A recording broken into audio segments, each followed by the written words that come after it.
angels waging war in the unseen realm. Global events fulfilling biblical prophecy. Eternal life. What lies beyond mortality? From analyzing the paranormal from a biblical worldview to the discussion of cutting-edge science and technology, conspiracy, discovery, special investigative reports. Unafraid to explore the challenging issues facing humanity. Welcome to another edition of SkyWatchTV.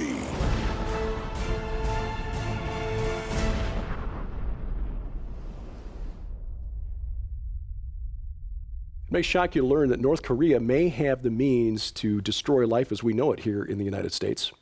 Welcome to SkyWatch TV. I'm Derek Gilbert. We're talking about a film that will open your eyes, at least that's our prayer. It's called Amerigeddon. We'll talk with the producer and writer of the film, but first we want to show you this. The reason I'm here today is to encourage the U.S. Congress to take action to protect our country from its most imminent threat. Electricity would cease, the internet would go down, and the banking system. The smokescreen of national security used by government at every level. A strong America is the only thing standing in the way. Country only needs a little chaos. We have a fog that has descended on our entire nation. Hello, Mr. President. Now is the time. The average American family only has 3 days of food. We need to talk face to face. This is important. Sir, what's the mission? Disarm the population and restore order. If you have any weapons inside your home or on your person.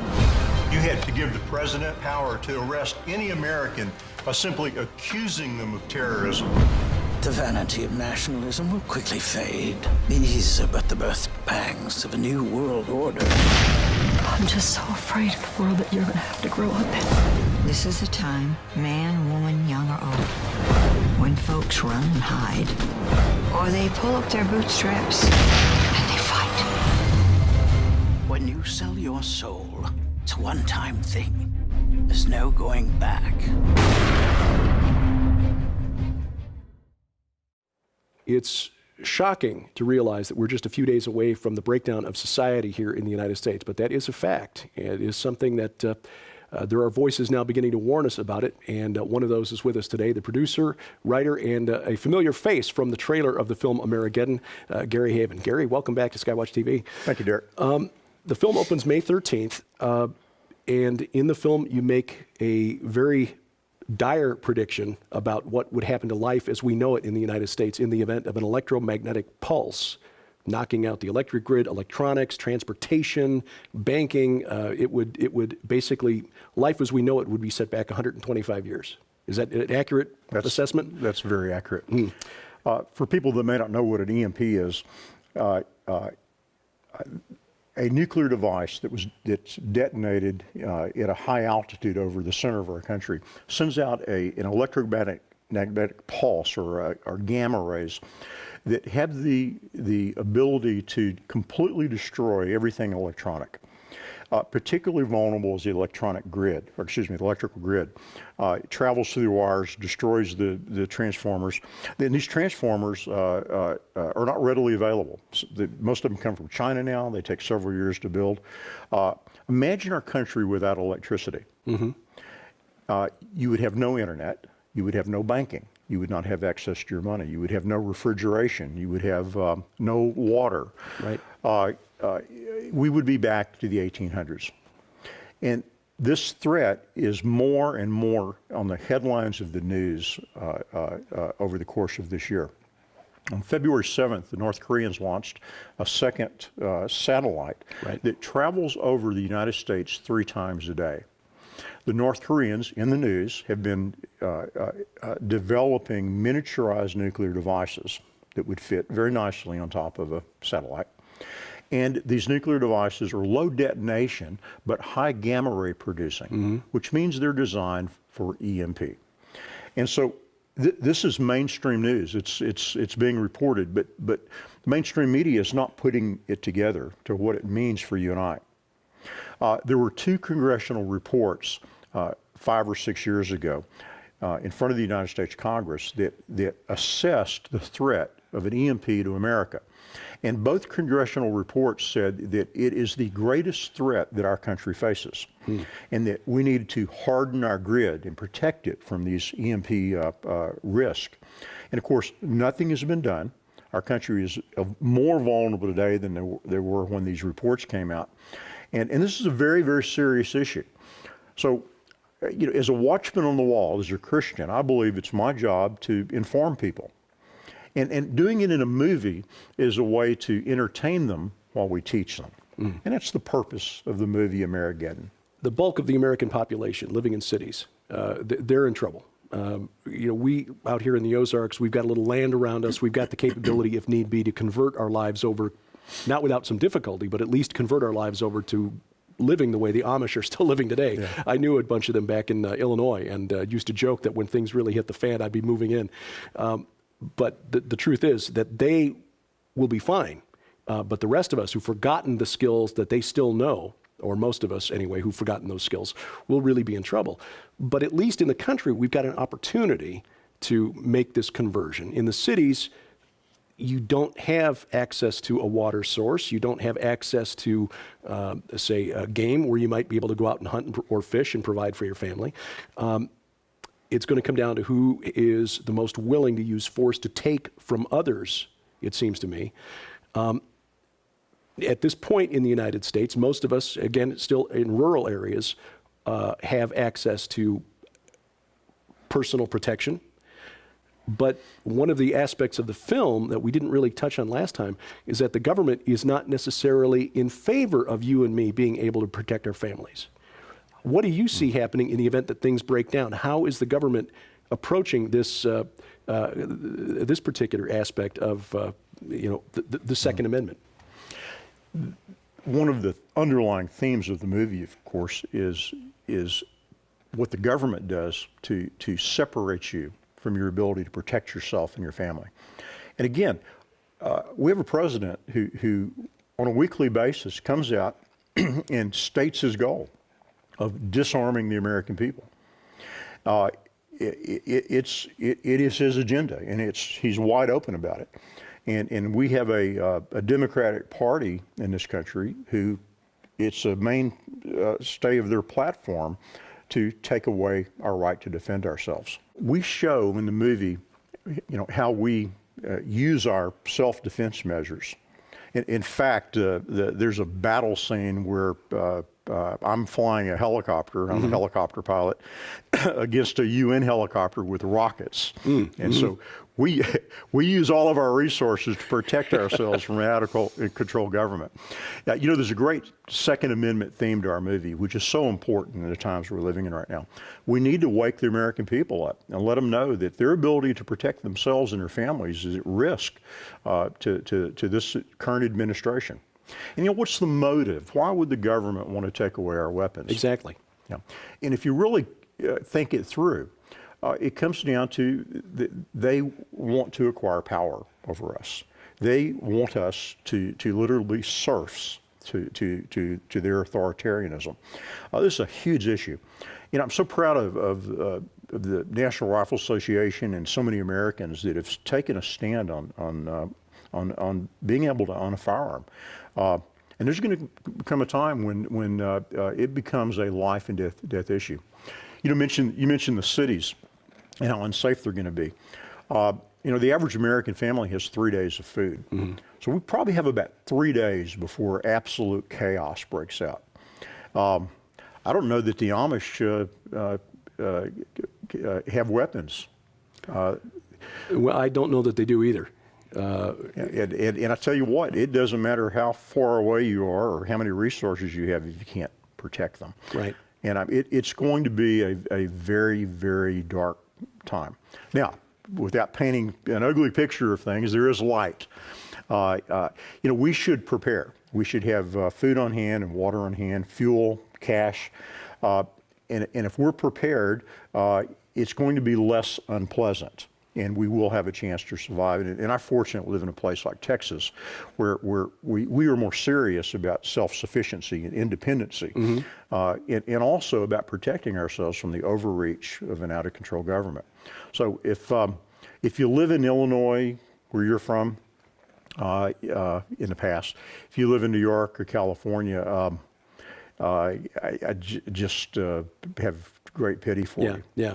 Well, I can tell you, I got to know a lot of people in the southern half of the state in Illinois the last 5 years or so, and their attitude about life is a lot more like us here in the Ozarks than it is for folks around Chicago.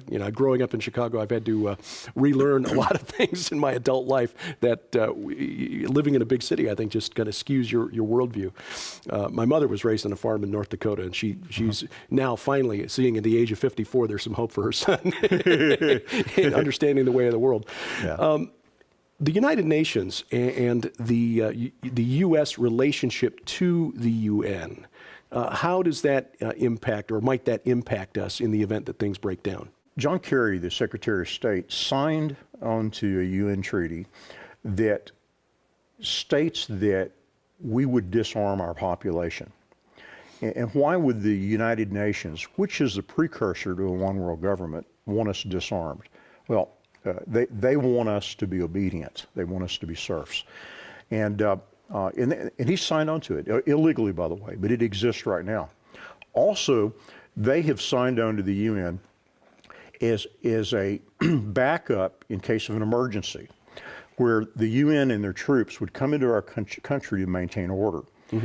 At this moment, there are Russian and Chinese troops that are in this country under the command of the UN in training to separate us from our weapons and to maintain order.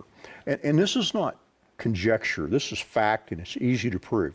And it goes back to people need to do the hard work of informing themselves and also thinking clearly about these things. You know, they don't do these things by accident. There's a purpose for it. And people in this country need to realize they need to wake themselves up. There's something, it's called a normalcy bias.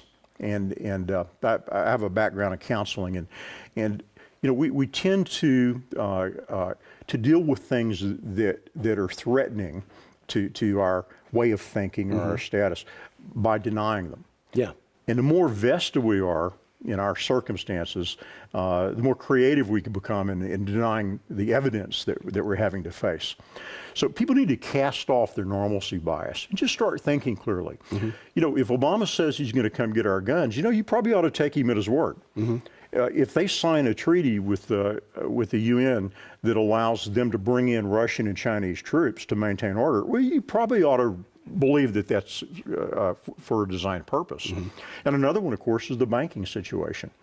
You know, they're spinning us into a catastrophe, and they have codified into law through Dodd-Frank that when a bank fails, that your money in the bank will be taken, and you will be given bank stock, which is basically worthless, in exchange for your money. So there is no FDIC protection of your money. It has been substituted for bank stock because you really won't have lost your money. And we're seeing this happen. I mean, for people who think that this is far-fetched, this has happened in Cyprus, where the banks there failed, and creditors, you know, people with money deposited in the banks were so shocked to find out that they were actually considered unsecured creditors. The Trudeau government in Canada, just this week, as we record this, announced that they're going to propose bail-in legislation. Sounds great from a taxpayer standpoint. Hey, why should we taxpayers be on the hook for bailing out these financial institutions? But yeah, your checking account is a loan to the bank that they can confiscate to bail in the bank and keep it solvent. You know, I read that, I thought that was funny. To save the taxpayers, the only problem is the taxpayers are the depositors in the bank. Yes. They're going to get it either way. Exactly right. Exactly right. Used to be the bank robber would walk in, now the one with the stocking over his head is the one behind the teller. Want to find out more about the movie and the experience of watching Hollywood types come to grips with the information in the movie Amerigeddon. Our discussion with Gary Heavin continues after this. Most American families are just 72 hours away from disaster. Here at SkyWatchTV, we hope we can help avoid that. I have been given permission to tell about this massive deal. There's one packet where you get one of each of these, breakfast and entree buckets, and again, 25 years shelf life. With that, you will get 15 of these Wise Fire packets. You'll get 1 of this water bottle. It will filter 99.9% of the impurities out of your water. Also, you will get for free this awesome auto kit. Now, there's another package. There are 2 more packages. The second package, you get 3 of each bucket. You pay for those, and you get the auto kit free, you get the Wise Fire free, and you get 2 of these bottles. There's a third deal. You won't believe this one. You get 6 of each of these. You get the auto kit free, you get the Wise Fire free, you get 2 bottles. Guess what else?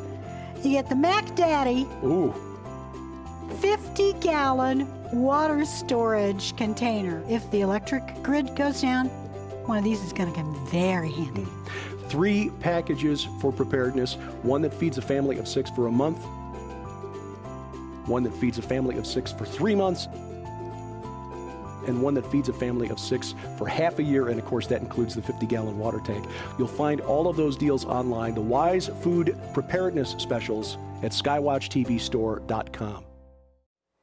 The movie is Amerigeddon. It's a stark look at what might happen in the event of an EMP in the United States. Opens in theaters May 13th. Gary Heavin, before getting to the experience of some of the Hollywood actors that you worked with on the film, as a successful businessman, decades of building a nationwide chain of women's health centers across the country, women's fitness centers across the country, you obviously had to deal with government regulations and tax law and things like that. How did that experience prepare you for writing about government in the movie Amerigeddon? It did in several ways. We became the 10th largest of all franchise companies in the world. We have locations in 90 countries. For example, we have 200 locations in the Ukraine. So I have personal relationships with Ukrainians on the East and the West and how they're having to deal with their government. Right. My good friend from Cyprus had just sold her home when the Cypriot bank went on holiday. And she was bailed in her life savings, lost her life savings. Wow. And I talked to her each week through that process. We have Curves locations all over Russia, China, lots of interesting places.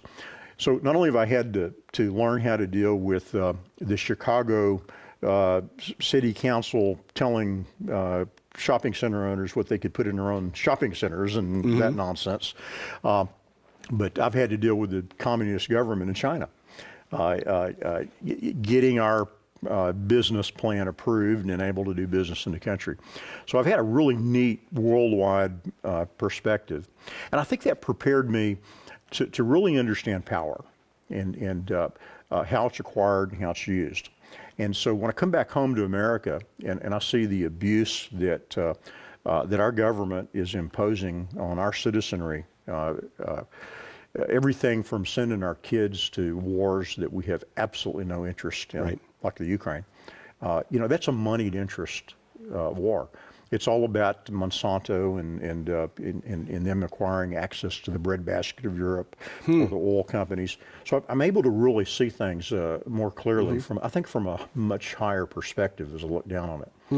Even a movie becomes the ability to tell a story from a much higher altitude than most people have a chance to do that.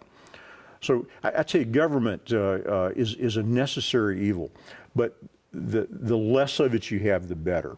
And we can't have chaos, but we can't have open borders with unvetted Syrians that a percentage of them are radicalized. It just doesn't make any sense. Yeah. Well, 10 years ago, as I was hosting a daily secular talk show, I was talking about then the percentage of OTMs, or other than Mexicans, that were being apprehended as they crossed the border into your state of Texas. So this is not a new situation. This has been ongoing for a long time. But even if we look at history, and this is the comment that intrigued me about Ukraine and getting access to that market. When we look at the history of the Roman Republic and how it became the Roman Empire, we see that there are parallels to what's happening today. There were Roman senators who were agitating for war with Pontus and Parthia because they're bad, but in fact they were really trying to get the concessions to sell, to the spice trade to that part of the world. Yep. Things really haven't changed all that much. Humans really haven't changed at all over the millennia. Solomon said, "There's nothing new under the sun," and it's just amazing that I have to defend the American people a little bit. People are struggling. It's harder to find a job. It's harder to make ends meet, and so it's hard to find time to stay aware, abreast of things as they happen. But I really want to encourage the American people to take time to pay attention to what's going on around them and to think clearly through this. I like to think my movie is a way to teach people while we entertain them, and which is why I really got into the movie business. I saw a chance to really inform people and wake them up and warn them while we entertain them. And I think it's going to be a very effective platform. A movie comes out May 13th in theaters around the country. You want to go to the website, AmageddonTheMovie.com. And it'll show you where the theaters are available. And come to this thing and bring your friends. It's not just a movie; it's a movement. We're trying to wake the American people up to the dangers of an out of control central government bears on us. We've had over 1 million people watch the trailer already, and a lot of people are excited about this. Hollywood is opposed to this movie, because we are telling the truth about reality in this country, about power.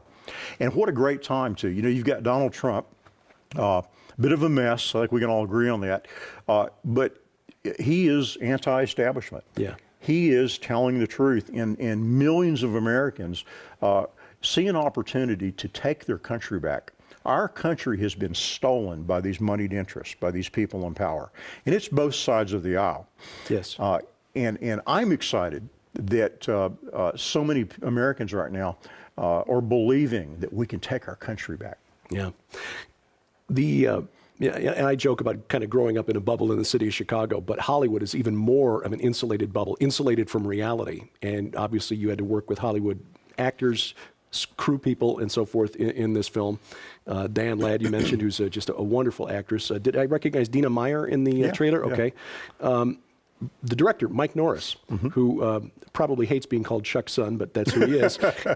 Yeah.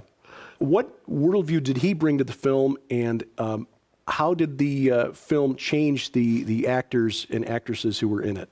That's a great question. Mike Norris, Chuck's son, has been, he was the director of over 100 of the Walker TV shows. And so he honed his director skills under his dad's authority and became a great director. And he was in the business of making Christian movies. In fact, our first movie together is Missionaire, which you can watch on Netflix. So when I went to Mike, and he's been a friend of mine a long time, I said, look, I want to make a movie that's going to make a difference. I think I'm a watchman on the wall. We need to warn the American people what Congress calls the greatest threat to our country. And so as Mike and I co-wrote the script and began to make the movie, you could see the onion literally peeling back each day as I would introduce him to the reality of what's going on. And onions make you cry. Yeah. And so did peeling this onion back with Mike. It was actually funny to watch. And he was a good example because he's kind of the Hollywood guy, to realize how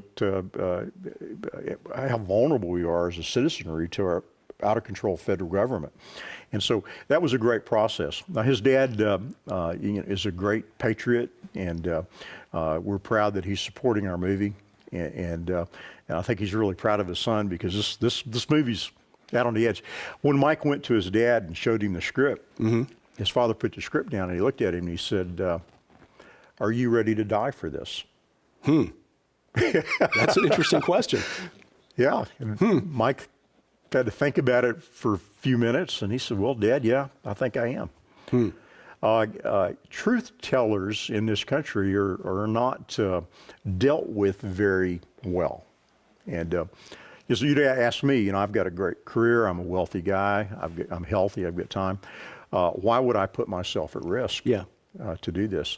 And as a Christian, I just have a commitment to be obedient. It's funny, God didn't require sacrifice, he requires obedience. Now, sometimes that obedience ends up sacrificial, but he wants you to go when he tells you and where he tells you to, and he wants you to be willing. And God has blessed me in my life, first of all, in my salvation, but then in there, so many other facets that I have no hesitation. When I felt called to warn the people about the threat that their government has created for them, I was willing to go. Yeah, Christians, conservative Christians, tend to be among the most patriotic Americans. How difficult do you think it'll be for Christians who tend to see the United States as a force for good in the world as a threat to their very survival? Let me give a political answer first. There's two types of Republicans. There's the neoconservatives, which believe that we should export democracy and freedom to other countries. And hopefully, those that were sincere about it have awakened, and realized that you just can't export democracy to a place like Iraq. Right. And it was never really about that with the neocons. It was really more about an allegiance to the moneyed interests, the military-industrial, massive complex that funds our political process. Right. And so I hope that those sincere conservatives wake up to the danger of the neocons. The neocons are not interested in democracy. They're interested in money. Yeah. And as a conservative Christian, I hesitate to use the word Republican right now, because it affiliates me with people in the Republican Party that are bought and paid for and are taking our nation down because of the moneyed interest. So I would differentiate the two. And if you're a conservative Christian, I think the most patriotic thing you can do, if you want to support your troops, it is to keep our country from sending them to places that we have no interest. That's right. Like Syria, like Iraq and Afghanistan, and like the Ukraine. I support my troops, okay? I'm fighting to keep them here and safe and not in wars that only are in the moneyed interest. Yeah, it is kind of a disappointing day when you finally wake up and realize that the United States isn't what we thought it was as kids. Yeah, and that's such a great point. It's hurtful to criticize your country, right? But it's stupid to not deal with reality. And I love what my country used to be, and I want it back. Yeah. Okay. I don't love what my country is today. I want to take it back, and I believe that thoughtful Christian conservatives agree with me on that. The movie is Amerigeddon. It opens in theaters on May 13th. And Gary, the website again is? AmerigeddonTheMovie.com. Gary Heavin is the producer and writer of the film. Get a group together and watch it, and be prepared to shift your paradigm.